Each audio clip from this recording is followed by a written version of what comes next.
নিয়ন্ত্রণ হারিয়ে রাস্তার পাশে উল্টে গেল মুরগি বোঝাই গাড়ি। শুক্রবার এই দুর্ঘটনাটি ঘটেছে আমবাড়ি বেলাকুবা রাজ্য সড়কের শিকারপুর গ্রাম পঞ্চায়েতের অন্তর্গত সরকারপাড়া এলাকায়। নিউ লাইফ ফার্টিলিটি সেন্টার আধুনিক চিকিৎসা ও বিশেষজ্ঞদের সহায়তায় আপনার স্বপ্ন পূরণ করতে প্রস্তুত। নতুন জীবনের স্বপ্ন সত্যি করতে আজই যোগাযোগ করুন। নতুন জীবনের সূচনা এখানেই। Cancer isn't the end. With the right care, it can be the start of a new beginning. Hope and Heal Cancer Hospital, where hope is real and healing truly begins.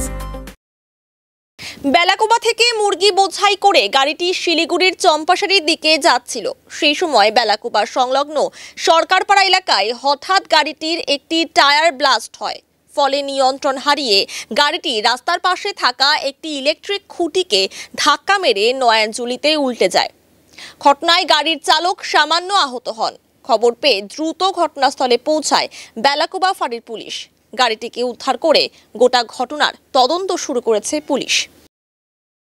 Siliguri যাচ্ছিলাম, শিলিগুড়ি শালবাড়ি আমাদের মালিকের দোকান, ঠিক আছে।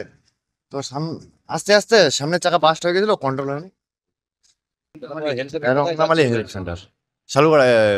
শালবাড়ি যাচ্ছিল, হালকা টায়ার বাস্ট হয়।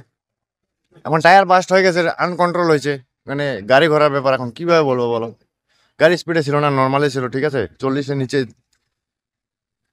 Maximum বেশি বেশি হলে 30 হবে। কারণ আশেপাশে যারা লোক ছিল ওরাও দেখছে, আমি ছিলাম শুধু।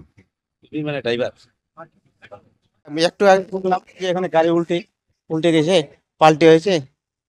ব্রয়লারের গাড়ি আসতেছে, ওই যে এখন তো দেখি শিলিগুড়ির দিকে আসতেছে। আর আমি তো সঠিকটা জানি না, তার জন্য মানে দেখতে আসলাম। আসি দেখি যে গাড়িটা উল্টে গেছে, এখন পোল খুঁটি ভেঙে গেছে। ব্রয়লারের গাড়ি, ব্রয়লারের ওই লাইনের পোল। আহত কি জানি। এটা শিলিগুড়ি আসতেছে, ওদিক থেকে আসার পথে অ্যাক্সিডেন্ট, টায়ার বাজ হয়েছে।